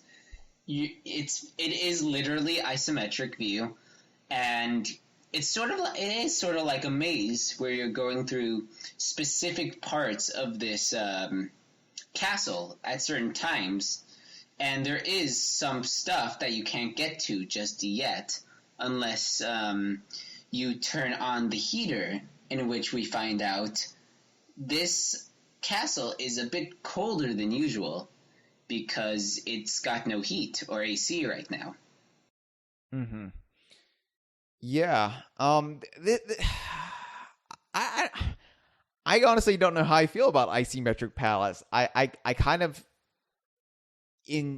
enjoy and appreciate the kind of audacity of it, but it's also so far removed from traditional 3D platforming that it just feels like it's... I think that's what I actually really enjoyed about it, that it is different. Okay. You know, this is another case where Yooka-Laylee is separating itself from the Banjo series and being like, we're able to do something really interesting that's different. That's not necessarily bad. It's like... Yeah, and I don't hate it. Don't get me wrong. No. I don't know how I feel about it. Like, in some of the lighting effects in this castle, I love it. Like, this one area where you're going through and you're trying to get a pagey, you're jumping over these walls, these, like, really spiked walls. You can see the stained glass on the side and the light that's shining through it. It's really nice. It's a really nice effect. One thing, though, about Icy Metric Palace, too, is... I was kind of unsettled during my entire time in it. It put me on edge in a way that I don't really get put on edge in video games anymore. It made me feel like I did when I was a kid, and I was like scared to see what came next. And I don't know if it was just kind of the maze environment mixed with the music, mixed with kind of the gloomy atmosphere, but I felt like something was going to pop out at me at any moment and just attack me. I don't know. Yeah, because it does give off that vibe of sort of like an abandoned castle that hasn't been used in like centuries. You know, like you're just now unlocking its secrets and, you know, peeking in to see what this which is why I jumped so much when I got to Rexro's area, because I wasn't expecting Rexro to be in Icy Metric Palace, and boom, all of a sudden, fun arcade music, and it was just I thought it was like circus music at first, and I was like, oh my god, clowns are coming! There's clowns. Can't sleep. Clown will eat me. Can't sleep. The Indiana Jones reference where they have to choose the play coin wisely. Oh, yes. So the play coin is actually pretty dastardly because I did not go to Rextro first. I was actually on a different path. And so when I was on that different path, it led me through the area of Rextro's play coin booth. And when I saw that, I'm like, woo, I hit the mother load here. I don't even need to go to the other play coins in the other worlds. I found all that I need here. Cha-ching! Of course, then it turns out that when you get in there, everything's fake and only one of them's real. Right. Well, it took me a second. I was like, okay, what am I missing here? Is there a clue that which one is real? And then I just caught in the corner of my eye, wait, one is spinning differently than the others. Yeah. So I was like, which of these play coins... was that of a carpenter? I don't really know. Yeah. I did not pick the wrong one. What happens when you pick the wrong one? Does it just kill you? Instant kill? I have no idea because I didn't pick the wrong one either. I got it on my first try also because There are so many instant kills in Icy Metric Palace that I assume that's what happens, but I don't really know. Yeah, I don't think I died a lot in Icy Metric Palace, actually. I fucked up a couple times, like when the spiked grate comes down on you again, like Indiana Jones. Yeah. I just wasn't quick enough, and a couple other points, but Yeah, there's just a lot, and it was a maze, so it's just kind of hard to remember in my head. But there was the pagey that does the mini quiz. Yeah. It was kind of surprising. Yeah. And that was another fun little thing. You could just go up to the pagey and just like, hey, I'm here for you. And he's like, no, you're not. You gotta look around the room a bit, come back, I'll give you a quiz. I'm like, okay. I like that there are some pages that talk to you, and pages in cages that talk to you, and some pages in cages that do not talk to you. Kind of a nice variety. It's like, if I can talk to you, then there's going to be more to you than just some sort of obvious task I need to perform. Mm-hmm. Yeah. Going back to Rextra, though, I said previously I wasn't that big of a fan of him or his minigames because I did not like Carter's karting. But I will say that probably out of all the minigames in all the Rextra games in the game, this one is probably the least offensive to me, I will say. I did actually enjoy this a little bit because it wasn't sort of infuriating like the others. It Glaciators, by the way. It reminds me of the crown games in Donkey Kong 64 when you would collect, the K. Rool crown in. You go to the K. Rool pad and you teleport into basically this arena game where you have to fend off all of the enemies. That's kind of what this reminded me of, but there were also kind of shades of various Mario Party mini games in there. Yeah, like when the ice blocks are constantly sinking and going back up. Yeah. So I was well prepared for this. This was so much easier than Kartos karting. Oh no, definitely. In my book. Definitely, I got way easier. I got the top score on my first playthrough, and I'm just like, shouldn't that just count, Rextra? Why are you making me play it again? I already got the top score. Yeah, if there's one thing I wish that you didn't have to play through the game multiple times to get the pagey. I wish they would just also show you the high score. I know it's probably to like get you acquainted with the minigame first, but like I guess that's another thing that speedrunners probably won't like about this is that, there's constantly a lot of dialogue, especially sometimes, weirdly enough, dialogue that you can't fast forward or skip. Mm-hmm. But yeah, Rextra's game is fairly decent this time around. And I actually did enjoy it a bit. Yeah, it definitely felt like an N64 era kind of challenge, so quite enjoyed it.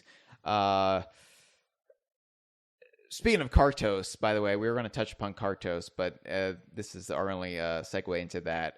What do you think about the Kartos challenges thus far? Oh boy, well, I have played all the Kartos challenges, and no spoilers, but I tried to give Kartos the benefit of the doubt, I was kind of liking him at first, but just the more I played and the more I saw of him, I guess he kind of rubbed me a weird way, because I think it's just what he's supposed to be. Kartos is sort of supposed to be this character that's like, minecarts aren't cool anymore. People don't have minecarts in video games anymore. Isn't that a shame? And to me, I'm thinking... But they do. They do, though. Minecarts aren't outdated at all. There's still tons of minecarts in lots of things. Like, the DKC series still has it. I mean, even Mario Kart with Wario's Gold Mine, there's still tons of minecart love in games. So, Minecraft, alone has tons of minecarts that you can create. You can create your own minecart tracks in that game. And so, yeah, I feel like I felt like this was a bit muddled right here. Yeah, they can't really portray him as a relic of a bygone era like Rextra when, you're right, minecarts are still very much a staple of a lot of games, a lot of current games. So, Donkey Kong Country Tropical Freeze just came out a couple years ago. David Wise did the music to it, and I feel like those 3D or 2.5D minecart stages were almost a definitive statement on Minecarts, whereas Kartos feels like, unfortunately, a rung below the tropical freezelands. Yeah, and with Kartos's minecart games in general, I just don't feel like they gel well with the game in general for Yooka-Laylee. I mean, I give Rextra the benefit of the doubt because you're playing it on like an arcade machine, so you got some coherence to there. But something I would have kind of liked to see is like maybe the actual minecart stretching throughout the world, like you would be able to see it from a distance instead of just seeing like a little bit of the track in front of him before you go onto it. So it's just kind of like, where did this come from? But also, I just kind of don't think it's that good of a game with the Kartos challenges because the amount of gems for the first two worlds I feel are pretty good, but when you get to some of the later worlds, it kind of gets a bit ridiculous. Also, I was afraid of that. The aiming is also an issue with his when you're trying to shoot things. Because if you're going on a curve, the shot itself will curve, and that is something really frustrating about it. Yeah. Yeah, I've noticed that as well. So, yeah, I right now I don't have too many negative things to say about Kartos, but I'm afraid the later worlds will definitely give me ample ammunition. Yeah. Anyway, back to Icy Metric Palace.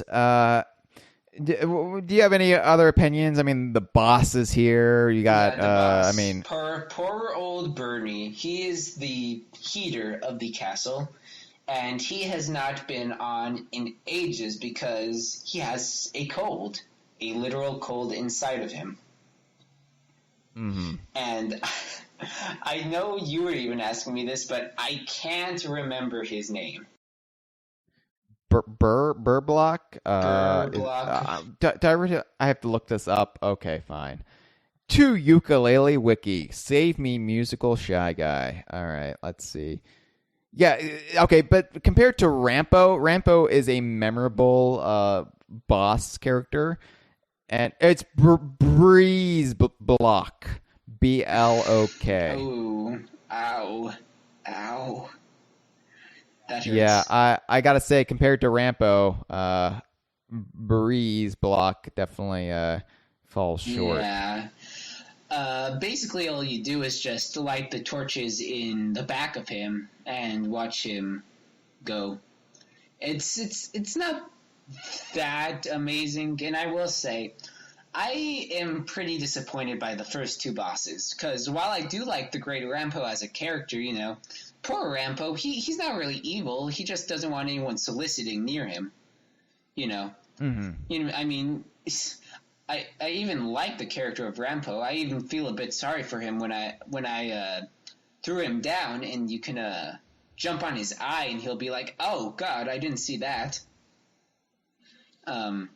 But yeah, I think Rampo is like a fun as a character, but I feel like the boss battles have been more to be desired.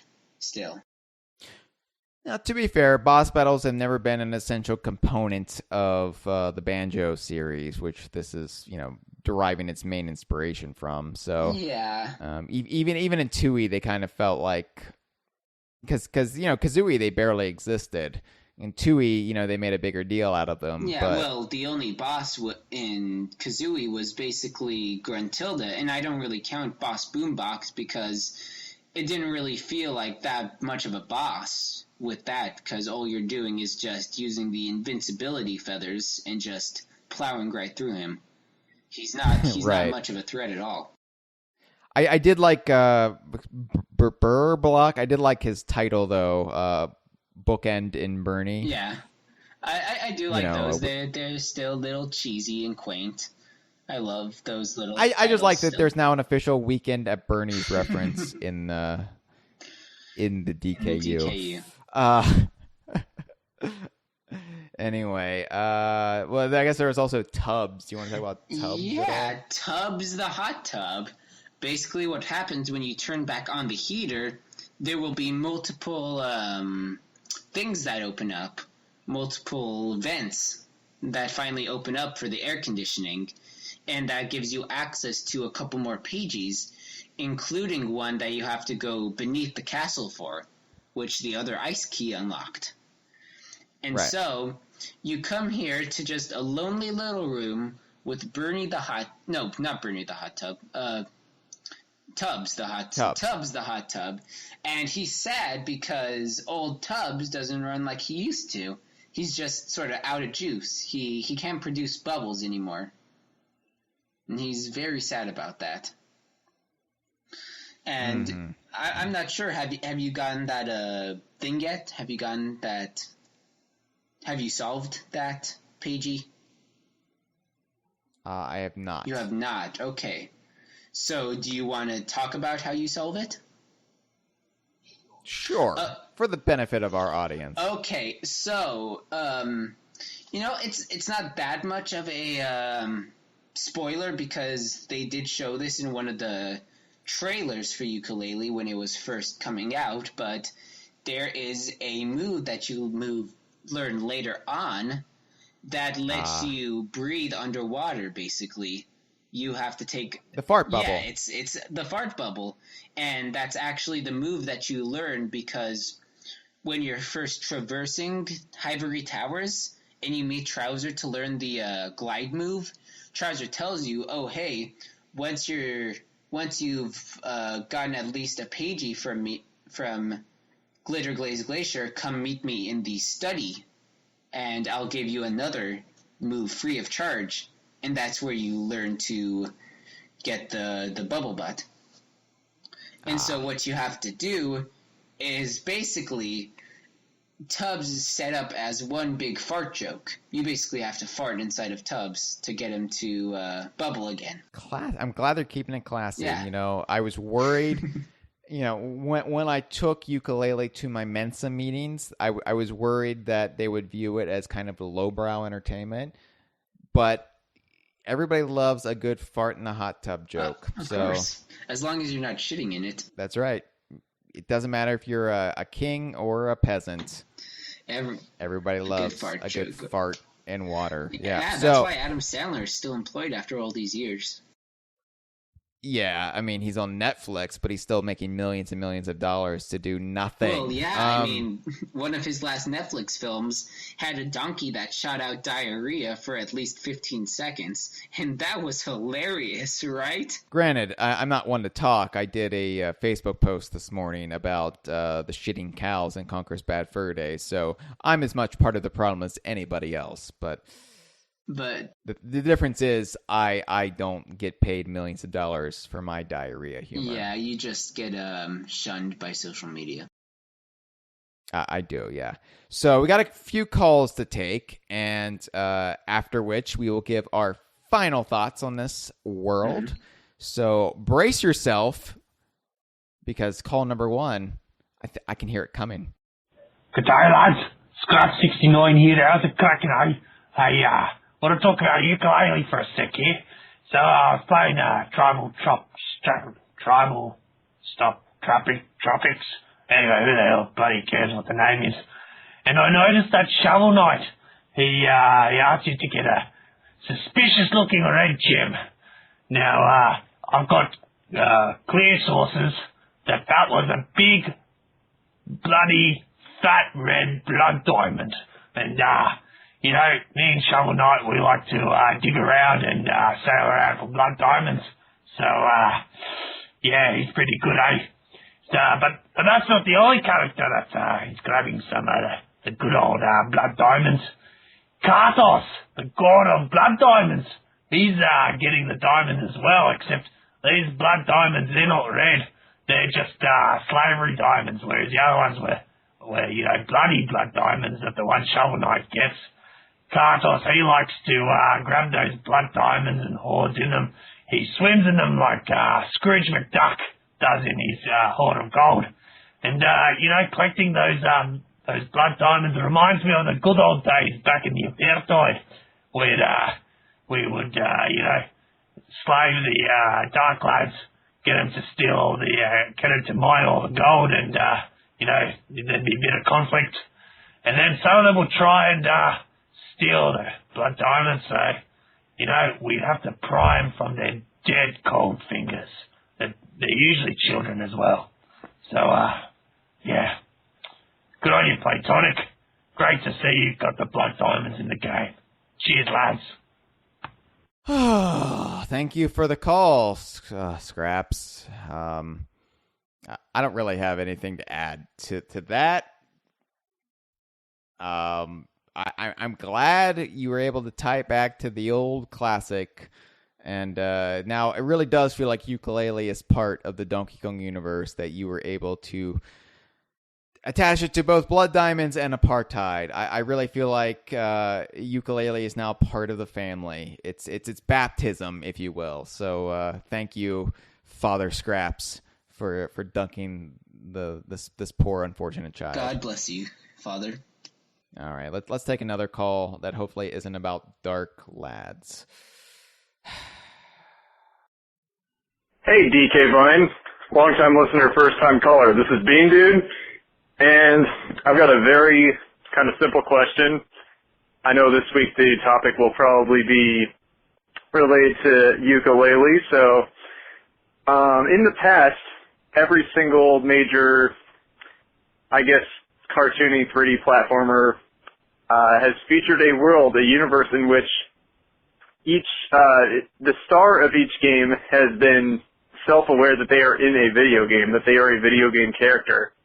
So I was wondering what you think about the concept of, in the next, I don't know, possibly game by Platonic or whatever, or just the next game in the whole shared universe, if, say, the character was not aware they were a video game character until the end of the game, like that was the whole gimmick of their story, that was the long-awaited punchline at the end of the game or something, kind of the opposite of how Conker knows he's a character at the very beginning of the game, or, I don't know, every single character that I can think of in that, in the universe of the games I've played, and I assume Yooka-Laylee too, because I haven't played the game yet, but during the ref, it's referred to as a game revival, and they're clearly there in the middle of the ref, so they're aware of that. So anyways, what do you think of that idea?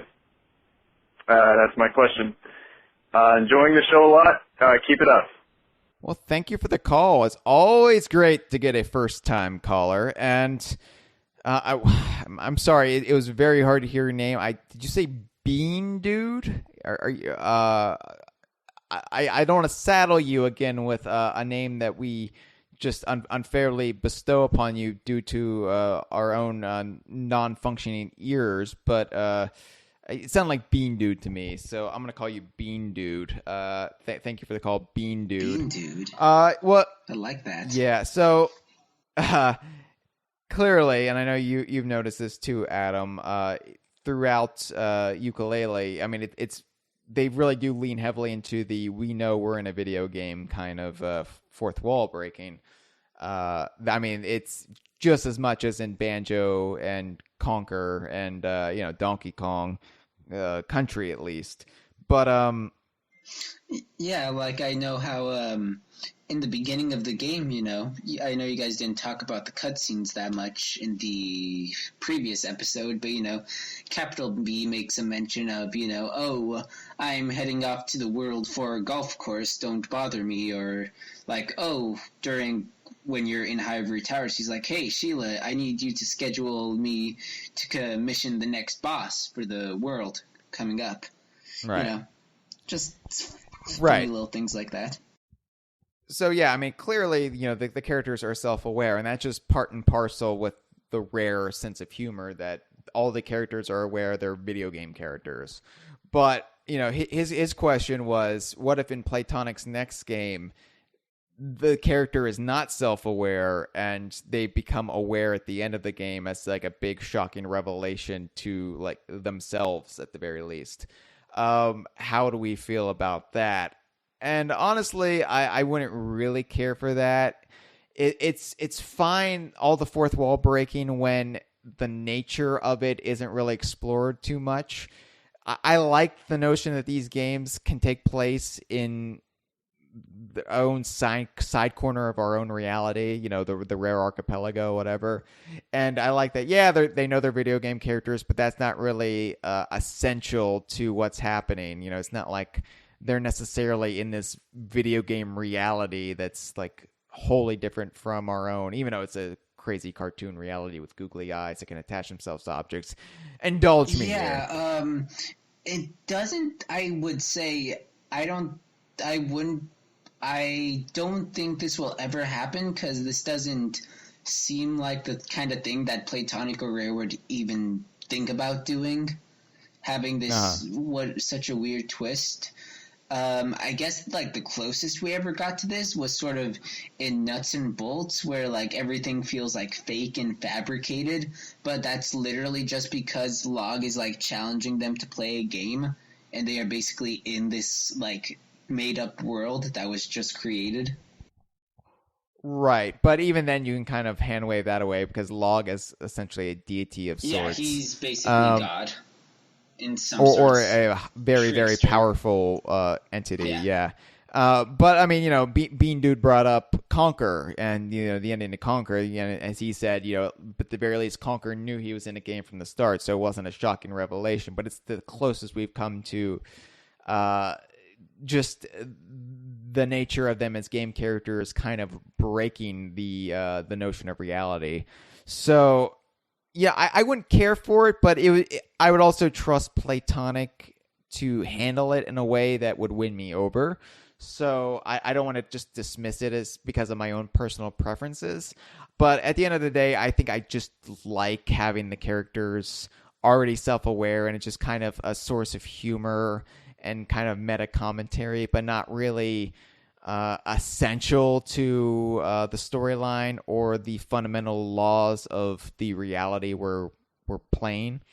So, but yeah, good question. I like things that make me challenge my own preconceived notions of how I view these games. Yeah, so, thank you for the call. That is a really interesting topic. I actually would have never thought about that. I think Conquer is like a really interesting case with that ending, though. Like Conquer is like a whole different other episode topic discussion, though. Like right. Yeah, there's not much of Conquer baked into Yooka-Laylee, with the exception of, you know, maybe like the whole inanimate objects coming to life thing, which Conquer played with a lot more than Banjo ever did. But you know, the influence of Conquer is probably less than in Yooka than Banjo and Donkey Kong. All right, well, let's take one last call, and then we will thaw Glitterglaze Glacier with our final thoughts. Beans it again, adding to my previous call. The other thing that I just remembered, and this would be the opportune time to ask DK Vine, specifically the Conversation's opinion on this, would be, how do you feel about a game with current-gen graphics having its cutscenes animated as though it's an N64 Banjo-Kazooie-esque game? That's a very open-ended question, so make what you will of that. All right, for real. I'm not doing 5 calls in a row like some people do. Yeah. Later. Thank you again, Bean Dude. And I do appreciate not calling in 5 times in a row. I'm fine with 2. 2 is good, but the running gauntlet that some regular callers put us through at times, it's appreciated. It's always appreciated. But thank you for limiting it to 2. So Bean Dude has called back. How would we feel about if we had the cutscenes in a game like this, but kind of styled like N64 cutscenes as a stylistic choice? I mean, I'd be fine with it. I like though that Yooka-Laylee could have gone that route, but you know the route that a lot of these revivals go, like say Shovel Knight. No, I'm not throwing shade at Shovel Knight. I'm good with Shovel Knight now because Shovel Knight is now a DKU character not a DKU born character, but he's a very much a character who crosses over into the DKU and has an elevated status in a DKU, like Saberman or Mr. Game & Watch. Shovel Knight still also has a bit of credibility. Like, I mean, just on top of Shovel Knight as a game being really, really well, he also took on the Battletoads. Right. I'm okay with Shovel Knight, but Shovel Knight, the game, had retro 8-bit graphics. Like there was a Mega Man revival. I think it was Mega Man, whatever the number was. But, and it had like very old school graphics, part of that. And I like that Yooka-Laylee didn't settle just to make a game that looked like it, belonged in 1998. I like that it looks current gen through and through. But I would be fine with, if a future game for Playtonic, occasionally indulge in those stylistic choices. But I also think it's important that they also move forward and they don't just go the lazy backtrack route, which, 8-bit games always seem to get a pass for it, or 8-bit revivals, I should say. But I don't think 64-bit revivals would have the same leniency. But, I like that Yooka-Laylee, for most of the time, strives to at least push the visuals and, the animations to a more modern standard. It's nice to see. Because let's be honest, like, Rare has always made gorgeous games, and I would hate for them to get saddled in that kind of retrograde mindset where they don't have to try as much. I am still enjoying Yooka-Laylee a great deal. Glitterglaze Glacier, I don't think I like it as much as Tribal Stack Tropics, but there's a lot to love about it. And you, on the other hand, I think you begged to be on this episode, so I think this is one of your favorite worlds. I feel like Glitterglaze Glacier really stands out. That when you really look back at the game after completing it and try to think of like one of the worlds that you really liked, I think it is going to come back around and you're going to be like, that was a really good world. I really enjoyed how cohesive it was and just everything about it. So long as I don't never have to drive as the plow again, yeah, I'll be fine with it. Well, it was a pleasure having you on the show, Adam, and ACZ for the layman's, and thank you for being here on a Friday night recording this with me.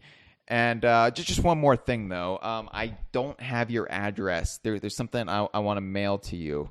I know you're not a patron right now, but just think of it as it's not really a Patreon sticker, but it definitely is pretty sticky.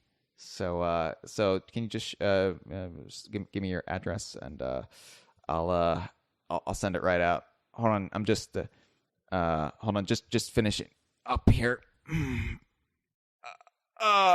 This has been a File 2 production. Qué rico.